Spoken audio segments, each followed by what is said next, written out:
Little context for this. First of all, we are doing this because the NFL Top 100 was such a travesty. It inspired List Week. It's also why I took on the burden of being America's official list maker. Yeah. And so I figured I would... Heavy as the head. Exactly. It would culminate with me producing the accurate top 10. One other point. Obviously, if it were most important players in the league, 9 of the top 10 would be quarterbacks because of the disproportionate impact of that position. This is not that. So it's somewhat position agnostic when we are doing the 10 best players in the league. To give you an idea of how hard it is to make it, can we show you the 10 guys who just missed? Oh. These would be guys in no order, 11 through 20. These are great players.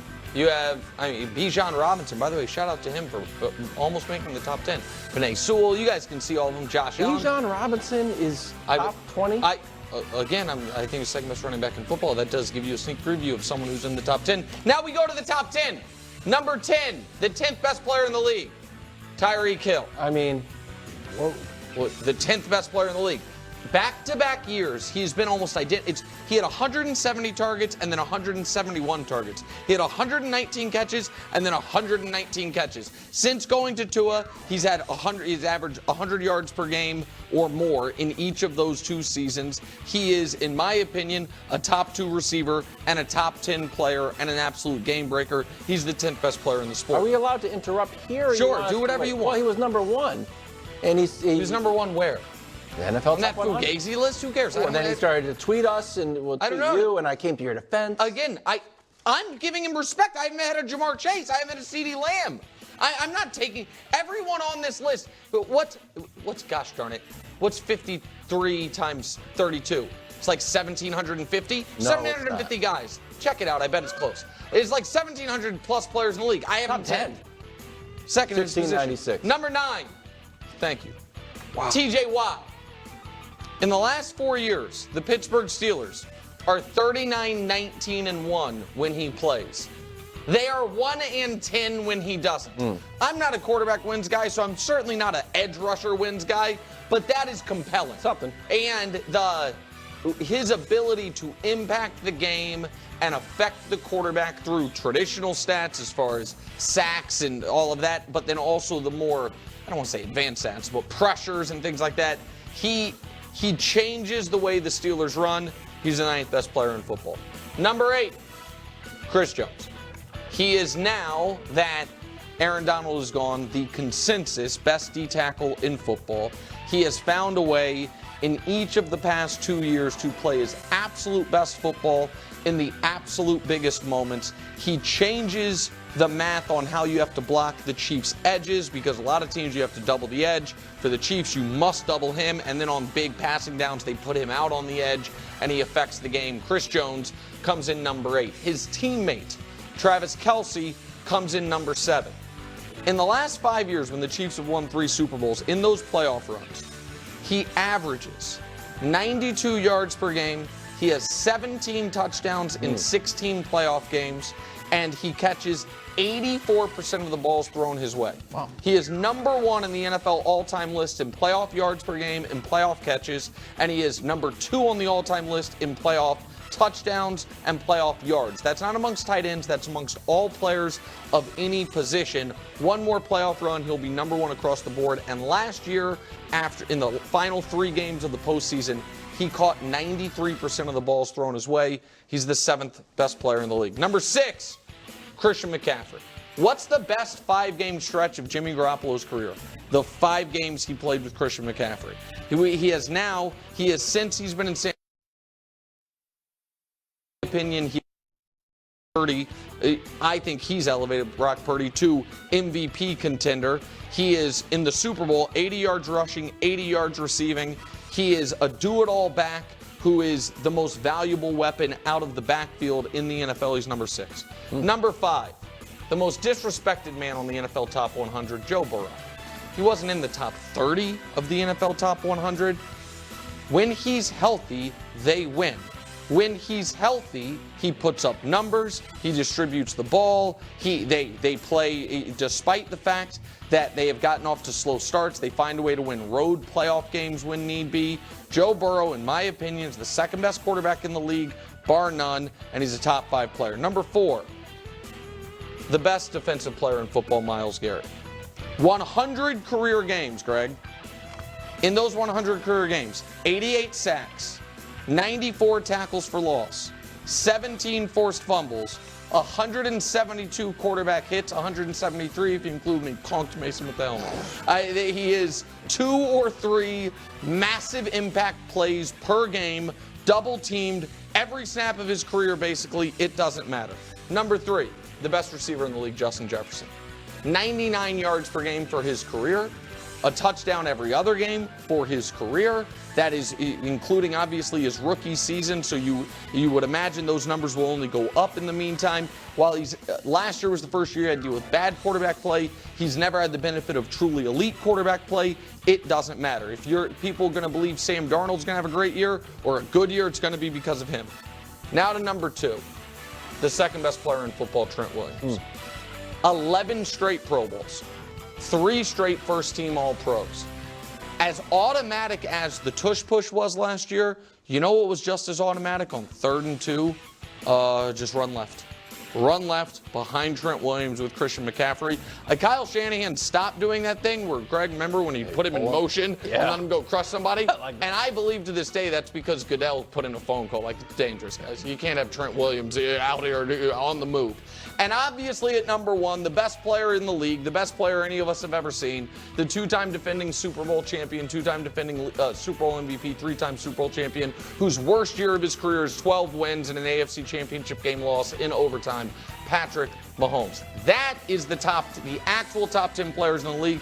And I would just ask, if we compare that top 10 to the NFL's list, you tell me, even if you don't agree with all of it perfectly, do you think having Joe Burrow 39th invalidates the list? Do you think having Justin Jefferson 18th invalidates the list? Do you think having 3 guys ahead of Patrick Mahomes invalidates the list? I do. It's not bad. So there it is. Did a good job there, Greg. I mean, there's a little discrepancy in the difference between the 2 lists. What do you mean? The NFL's top 100 list is based on It's just said vote on the top 100 players in the league.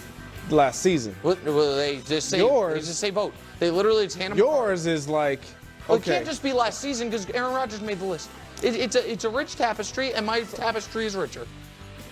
Let me focus on this guy, because I really think you have something against this guy, and it's Tyreek Hill, the number 10. Like, this is just. I love Tyreek. Do you? Yes. Do you? You mean the guy that's on the board with the yellow around his face because he's the Hall of Famer? Listen, of the the board must be fair. Like when you talk about this guy and you talk about impact and importance and all what he's been able to do to elevate a franchise and make them relevant and make a quarterback that we don't believe that if he even had this guy, what we would even be talking about. Like, he's done it with Patrick Mahomes. He's done it with now, obviously, Tua Tagovailoa. Like, to have him at number 10 and he comes in at number 1, and he's probably one of the most feared individuals in this league, bar none. No question. I'm not going to even poke at the rest of the list, because I will poke. The one that I want to poke at is Travis Kelce. And you know I like Travis Kelce. But at this stage, Travis Kelce. at this stage in his career, to have him at top 10, like, no. Hold on. Can I ask you an honest question? Yes. Do you think last year, when the playoffs started, if you could switch him out, the Chiefs would want to do that? I get all of that. I'm not saying he's an unbelievable player, the best, in my opinion, the best tight end to do it. What I'm saying, when I look at these individuals on this list, I'm looking at, okay, can I put them anywhere in the National Football League and they impact? Well, that's totally fair. I think another thing to look at is he's the one on this list that I would question. If any of these 2 guys were ever at one point on the same team and a team had to decide we got to trade one, keep one, what would they do and how would they do afterwards? In that theoretical situation, how do you think it would go? So let me ask you this, because you're so mad at me about Tyreek saying it's so disrespectful. Let's just, for the sake of argument, the gap between he and Justin Jefferson is that big? Well, that's the question I was going to ask you. Aside from Travis, is there a player on there that you think Tyreek is better than? Is there someone on there other than Travis that you clearly? Because I don't. And again, I Christian think McCaffrey. Oh, Really? wow. Yes. Wow. Okay, all right, fair. I didn't think you'd say that. That's fair. I get that, the value of running back versus wide receiver. Again, I'm pro Tyreek Hill. I want him in the Chiefs Ring of Honor. The board is the board. I'm not in charge of the board. People do it. What do you mean? Who's in charge of the board? Well, rules of the I mean, it's board. just rules. I have to. I mean, This it's is like not the the time. Supreme Court But I would with the love to know the rules of the board. Yeah. No, It feels like you're in charge of it, but you're actually just interpreting I'm rules. just right, exactly. You can't diss Patrick Mahomes That and is the Chiefs. right. I mean, just the I'm board. the custodian of the board. Yeah. Exactly right. And you Now you're also the have a custodian. lifetime appointment. Yeah, well, of course. Board. You'll be 80 years old as a senior my citizen. You think I want to do board. this? You think I want to have the mayor of There's Dallas a mad personal at me? bias against I Tyreek like Hill. Tyreek Hill. Yeah, and so everybody says that. You know, I actually like this guy, and then they talk I about have him 10th in the league, second in his position. And you think that I think you think Justin Jefferson's better than him too. I didn't say that. Well, exactly. I do. Exactly. I do believe that. Yeah, right. So we have under the wide I don't think receiver the gap rankings- is that okay, all right, big. that's fine. Go ahead. Wild. What's up? You know, I live my life by a simple motto that Coach Mangini taught me. You don't need to put out another man's candle to make yours shine brighter. Yeah.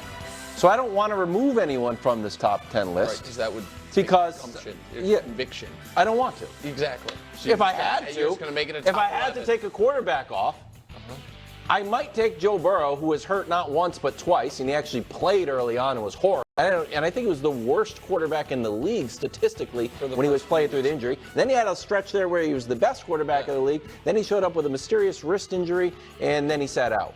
Meanwhile, Lamar Jackson just kept on winning his regular season games. When he plays against Joe Burrow, he beats him. I think he's 4-1 against Joe Burrow. Josh, check me on that. And had another MVP. Now, did he show up in the playoff game? He didn't play as well as probably he could have. But I don't know what the argument is that all of a sudden Joe Burrow is better than the two-time defending MVP. And if we go to the honorable mention I was going to say, section, he's not even an honorable he didn't mention. even make the honorable mention section. You know what I might do as a segment, just to have a brainstorm On the on the air? I might have a Lamar Jackson board. Yeah, that. I'm going to talk to Kay about ordering us disrespectful. another bulletin board, purple. So so here's the thing. I knew that was going to come up because I knew it was going to come across as disrespectful. I believe MVP, and I think it has been shown, has a skew towards the quarterback position, as it maybe should, because they're valuable in the name. I made very clear on this list we were not going to have a quarterback skew. We had 3 quarterbacks in the top 20. Only edge rusher, there was more. I think there were 4 because Crosby and Micah were left off it. I don't think Lamar is a top 3 quarterback. I don't. I think that Joe, obviously Patrick, and Josh Allen are better than him. And so he missed out. Again, I come across often as a Lamar Jackson critic because I tell people that the 4 seasons he's made the playoffs, the worst game of his entire year was in the playoffs. The 4 years he's made the playoffs, the fewest points they scored all year was in the playoffs. And I think that is a real concern for them moving forward. So to me, those other guys I had above him. I understand it is an unpopular opinion. And nobody wants to be anti-Lamar because he is incredibly popular. He is incredibly likable because he dealt with so much unfair criticism early. All of those things. Which is why being America's most accurate list maker is such a burden. Because it would be easy and fun to just throw him in the... No, if I put him in the honorable mention in place of Max Crosby, nobody's mad at me. No. But I just have to be honest. If I had him in there in place of Sauce Gardner, Jet fans hate me anyway. What does it matter? But I have to be honest. I think those guys are better than Lamar Jackson over the breadth and width of a full season start to finish. That's how I feel. So I understand that you're all of a sudden a big MVPs guy. I get that. I'm a wins guy. You're a wins guy. I'm a wins guy. But for Lamar, it has to just be a regular season. I'm also a Chiefs defense's great guy. Yeah, Chiefs defense Good is great. punch out at the end there. The punch out is not what ended that football game. Fair, it's Him the throwing season. into triple coverage in the end zone is what ended that Can I football please game. ask one question to you? Yeah, then we got Eo and Connor. I know. This list, is there anyone on this list you can take and put them in any other uniform and they just... Cook? No, they don't cook. Oh, they don't put Yeah. anyone on the list that if you If there change... was one player on your list that you can change his team, And they would be bad? And he would be a completely different player. Yes, Joe Burrow if he was on the Chiefs because he wouldn't play. But aside from that, no. Good take. Travis Kelce anywhere else. Oh, stop it. Oh, my gosh. Answer the question. Travis Kelce You're always would trying be to the switch greatest guys. tight end anywhere at any time. He was on pace to be the greatest tight end when Alex Smith was his quarterback. I'm not going to take Travis Kelce slander from you on the show. I'm not going to take it. Josh, are you in charge of ordering boards? We're not getting. No, he's not. Well, can you order a purple bulletin Hey, board? Ian Ian O'Connor is